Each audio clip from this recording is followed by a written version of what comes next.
Okay, now one here may claim that maybe C and D got some common factor which is not in A and B. Everyone says that, okay, C and D got all the common factors of A and B. But maybe they had another common factors between them, which is not the factor of A and B. And to answer that, let me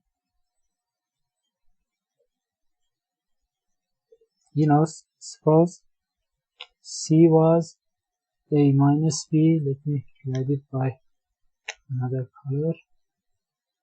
C was A minus B and D was 2A plus B.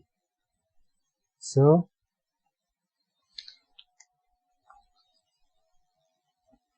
and if they had a common factor, let's say, for example, the biggest or the greatest common factor of A and B is x minus 1 squared times x plus 2. Okay, so C and D also got this common factor. But one may claim that maybe C and D got some common factor, let's say x plus 5, which is not in A and B. And the answer is, if they got such a factor, say, then C should be C prime, some polynomial like C prime times x plus 5, and D should be D prime times x plus 5. Okay, now two linear combinations of A and B got a factor of x plus 5. So x plus 5 should be also a common factor between A and B, as I proved it before. Okay, let's go on.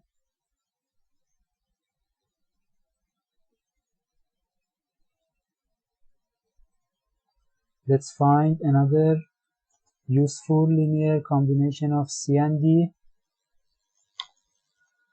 This is C, this is D, this is of the degree of 3, and let's make it of the degree of 3 also. How? Instead of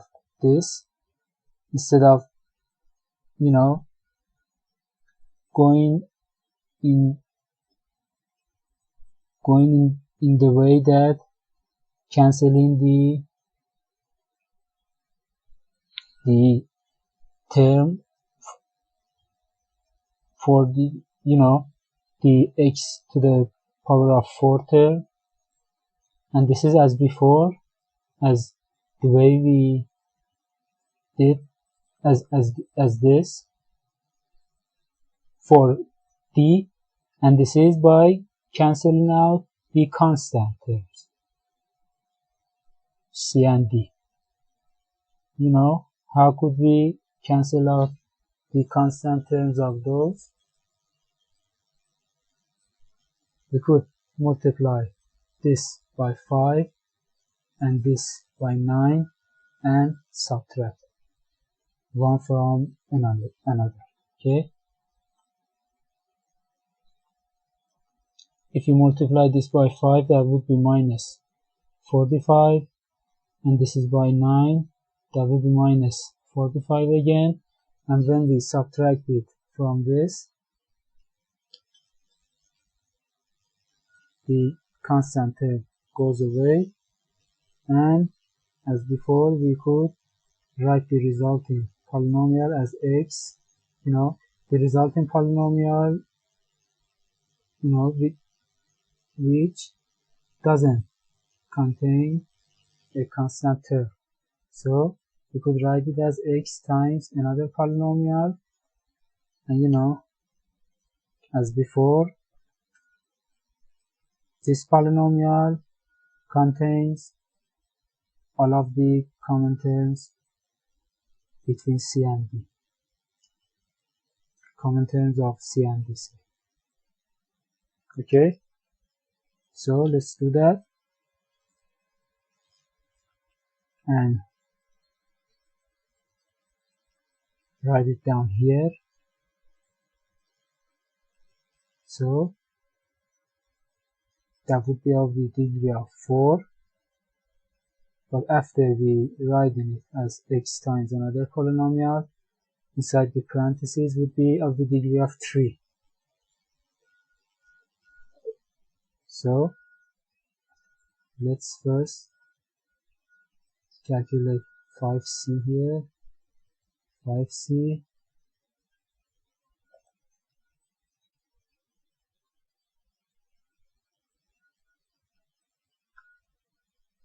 which is of the degree of 4.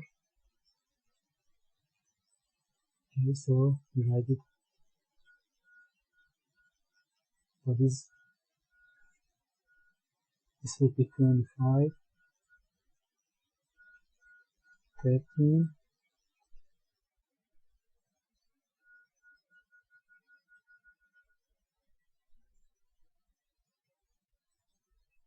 minus 60, minus 110,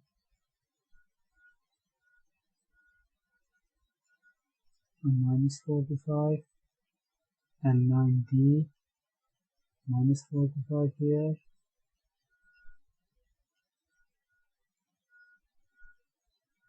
and this would be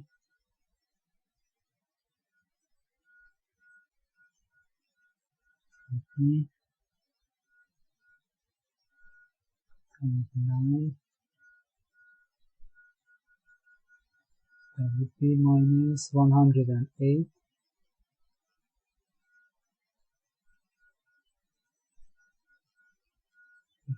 54,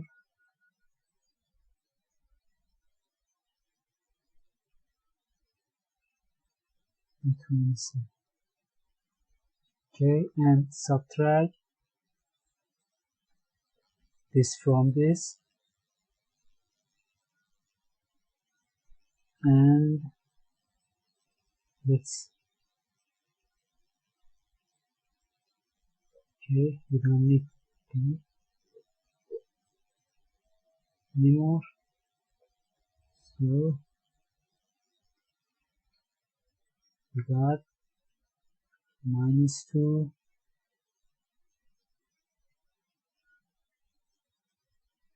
and since we want the polynomial inside the parentheses, so let's write down this minus 2 in the cubic place, minus 2 here, this minus this, minus 6, this minus this, minus 6 again, and this minus this, minus 2, this minus is 0. So they both equal to minus 2x cubed minus 6x squared minus 6x minus 2.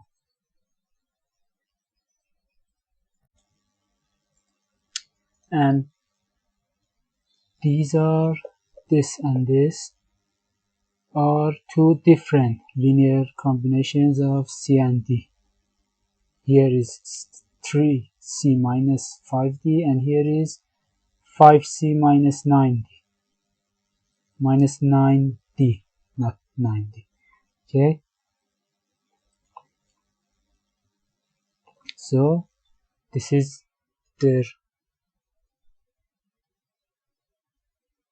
the greatest common divisor of C and D, also of A and B. Let's write that in simpler form. plus 6. Oh no. Plus 3 x squared plus 3x plus 1, and this is x plus 1 cubed.